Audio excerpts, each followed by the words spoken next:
Assalamualaikum warahmatullahi wabarakatuh. Saya Alita Saraswati dari batch 21 Blended Program. Pada kesempatan kali ini saya akan menjabarkan mengenai tesis saya yang berjudul Analisa Strategi Pemasaran Majalah Cetak Bazar dalam Menghadapi Era Majalah Digital. Saya akan memulai presentasi saya dengan latar belakangnya terlebih dahulu. Latar belakangnya itu adalah di mana media massa cetak di Indonesia sekarang kebanyakan sudah beralih ke media digital. Hal ini dikarenakan perilaku pembaca pada saat ini yang selalu mengakses informasi dengan mudah melalui gadget mereka. Maraknya serba digital pada saat ini termasuk informasi yang kita butuhkan untuk sehari-hari bisa dengan cepatnya diakses atau dibaca melalui media sosial, website, buku elektronik, atau apapun itu yang bisa kita akses melalui elektronik yang bisa kita bawa sehari-hari.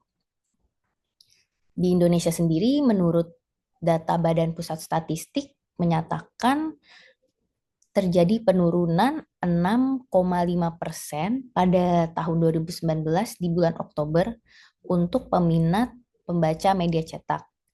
Tapi berbeda dengan tahun-tahun sebelumnya di mana belum terjadi penurunan yang sangat drastis, yaitu contohnya pada tahun 2006 di angka 23% peminat pembaca media cetak.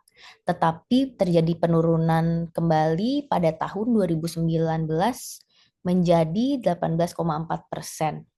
Ini artinya peminat pembaca media cetak di Indonesia dari tahun ke tahun semakin menurun.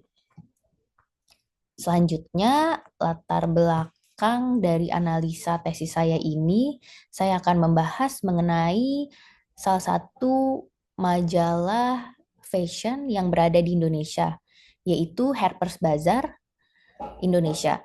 Harper's Bazaar sendiri sebenarnya majalah fashion, majalah yang menginformasikan perkembangan dunia mode yang berasal dari Amerika.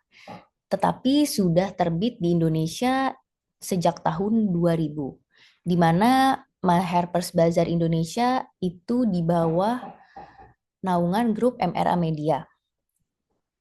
Dengan hadirnya Harper's Bazaar di Indonesia telah menjadi rumah bagi merek-merek terkenal dunia ataupun lokal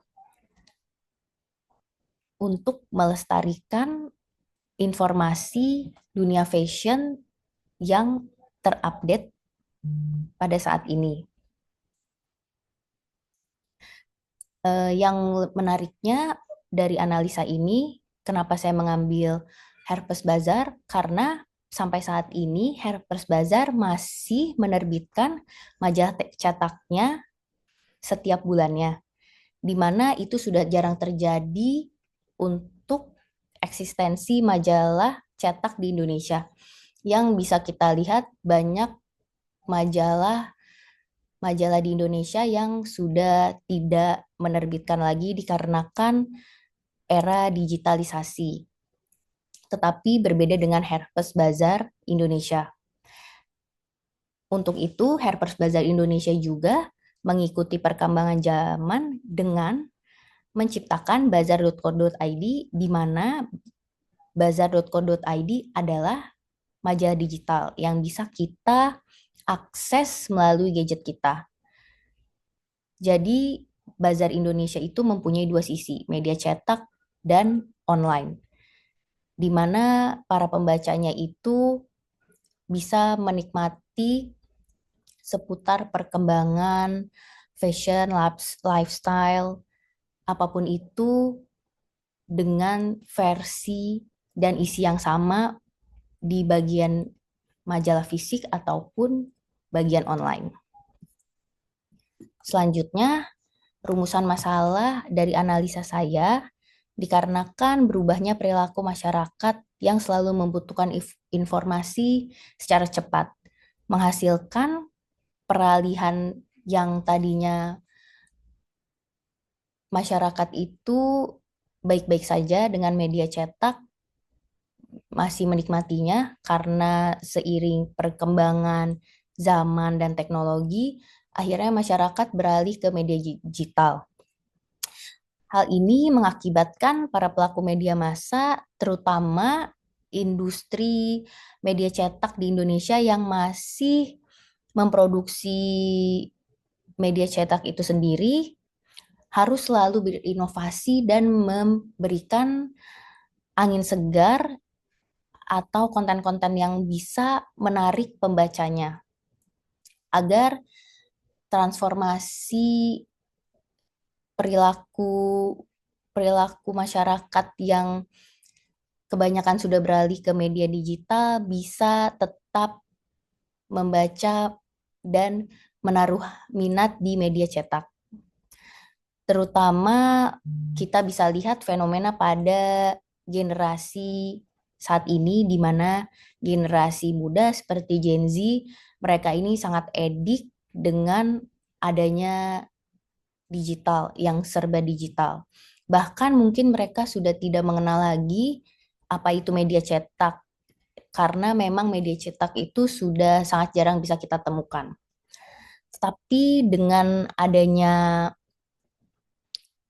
perkembangan zaman ini, diharapkan Harper's Bazaar bisa menarik pembacanya seperti generasi muda, Gen Z, untuk eh, bisa tertarik kembali membaca media cetak.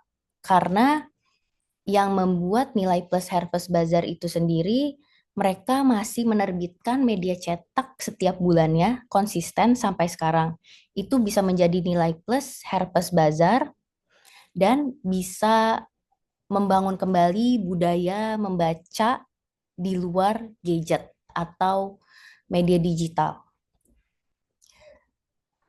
Selanjutnya itu kita beralih ke slide literatur review di mana ada beberapa teori yang berhubungan dengan media massa, media cetak dari analisa saya. Saya akan menjelaskan dari salah satu literatur review yang saya temukan dari beberapa jurnal. Pertama, saya akan membahas teori dari komunikasi, analisa, dan aplikasi dari West and Turner. Itu di mana teori ini adalah media massa sebagai saluran atau cara pengiriman pesan-pesan ke massa atau audiens. Sedangkan komunikasi massa adalah komunikasi kepada khalayak luas dengan menggunakan media massa. Ini dimaksud adalah bagaimana media itu sangat memberikan efek yang begitu besarnya kepada kehidupan manusia, baik kepada audiens perorangan atau kepada massa halayak yang lebih besar. Karena sesungguhnya kita itu hidup di mana dikelilingi informasi yang bahkan informasi itu menjadi bagian dari sehari-hari kita. Untuk literatur review selanjutnya, saya akan membahas teori dari uses and gratification, di mana teori ini merupakan teori komunikasi massa yang membahas efek media pada manusia. Jadi di mana komunikasi itu adalah sebagian dari media massa itu sendiri, di mana lahirnya media massa ada andil dari komunikasi sesama manusia yang memberikan efek juga kepada antar manusia. Selanjutnya, untuk analisa saya pada tesis ini, saya mempunyai teori utama. Teori utama yang saya gunakan adalah teori ekologi media, yaitu bagaimana media, teknologi, dan proses komunikasi memengaruhi lingkungan manusia, bahwa masyarakat tidak bisa lepas dari pengaruh teknologi dan akan tetap menjadi fokus untuk sebagian besar masyarakat. Teori ini sangat cocok dan relevan pada fenomena yang terjadi saat ini, di mana sebagian besar manusia tidak bisa terlepas dari teknologi, maupun dari media digital. Dan itu pun yang melandasi kenapa saya mau menganalisa mengenai Harper's Bazaar Indonesia, di mana Harper's Bazaar Indonesia sendiri mempunyai dua platform, yaitu platform digital dan platform media cetak.